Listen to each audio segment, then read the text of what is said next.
नमस्कार. स्वयंपाकघर निलिमा किचनमध्ये आज आपण अगदी साध्या सोप्या पद्धतीने कुठलंही टेन्शन न घेता अगदी सोप्या पद्धतीने सुरळीची वडी बनवणार आहोत.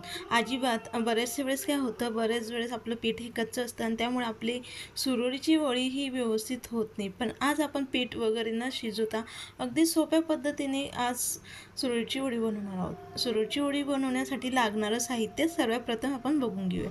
त्यासाठी लागणारं सर्वात प्रथम म्हणजे बेसन पीठ. इथे 1 वाटी बेसन पीठ घेतले. 1 वाटी बेसन पीठसाठी बरोबर 1 वाटी ताक घेतले. ताक चवीला कमी आंबट वापरा, त्यामुळे आपली सुरळीची वडी ही आंबट होणार नाही. अगदी 2 ते 3 चमचे अगदी बारीक असा रवा घेतलाय. चवीनुसार मीठ, हळद, हिंग, हिरवी मिरची आणि आलं. लगेच आपण एक मिक्सरच्या भांड्यामध्ये सर्वप्रथम डाळीचं पीठ टाकून घेणार आहोत. त्यानंतर लगेचच आपण यामध्ये रवा हा घालणार आहोत. रवा जर बारीक जाड असेल तर मिक्सरला बारीक फिरून मग यासाठी वापरा. हिरवी मिरची आवडीनुसार कितपत आपल्याला तिखट हवे त्यानुसार हिरवी मिरचीचा आपण वापर करून घेऊ शकतो. त्यानंतर लगेच याच्यामध्ये चवीनुसार मीठ आपण टाकून घेऊया. लगेच आपण याच्यामध्ये 1 वाटी आता मी ताकाचा वापर करते. दह्याचा वापर केला तरी काही हरकत नाही, फक्त चवीला कमी आंबट वापरा. त्यामुळे काय होतं, सुरळीची वडी आंबट होत नाही आणि चवीला देखील छान होते आणि वास देखील तिचा येत नाही.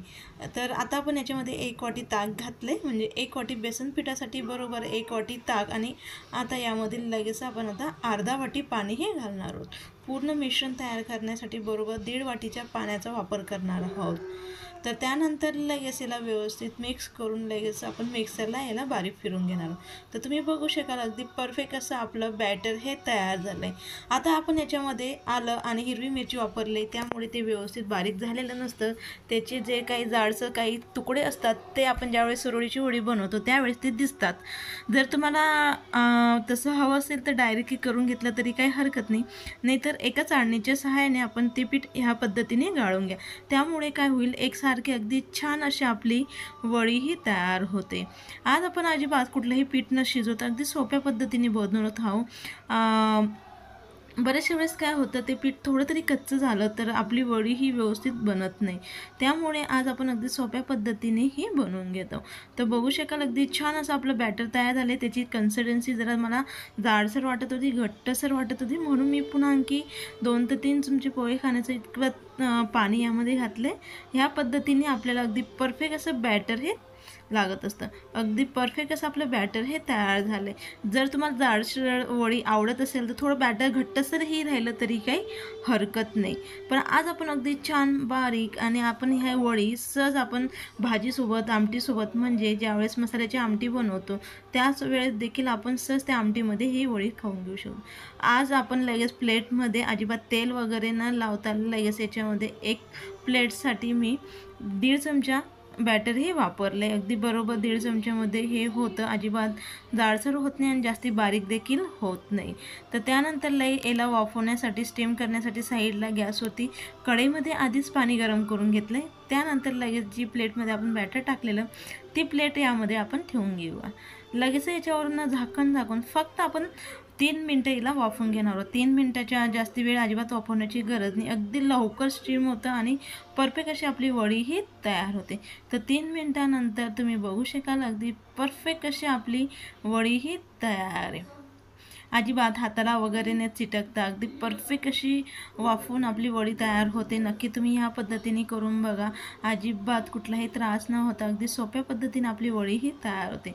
लगेच एका सुरीच्या सहाय्याने आता आपली वडी कितपत लहान मोठी हवी त्यानुसार आपण याला आता कट करून घेऊया. कट करून झाल्यानंतर लगेच मध्यभागातनं अशा पद्धतीने मी आता कट करून घेते आणि लगेच आपण आता रोल तयार करून घेणार आहोत. बरेच वेळेस काय होतं, आपण ज्यावेळेस पीठ कच्चं राहतं तर त्यावेळेस काय होतं, ज्यावेळेस आपण रोल करतो ते पीठ अजिबात निघत नाही. पण या पद्धतीने केलं तर अगदी सहज पटपट असे रोल आपले तयार होतात. याच पद्धतीने आज आपण संपूर्ण सुरळीची वडी ही तयार करून घेणार आहोत. आज आम्ही वडी ही मसाले भाजीसोबत खाणार आहोत, म्हणून मी याच्यावरती फोडणीही लावत नाही. जर तुम्हाला असंच खायचं असेल तर वरून आपण जिरे मोहरीची फोडणीही तयार करून घेऊ शकतो. तर ह्याच पद्धतीने आता संपूर्ण वड्या तयार करून घेऊया.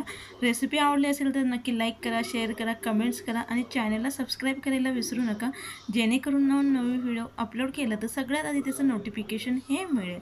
नक्की तुम्ही ह्या पद्धतीने करून अगदी छान अशी आपली चविष्ट अशी आपली वडी ही तयार होते.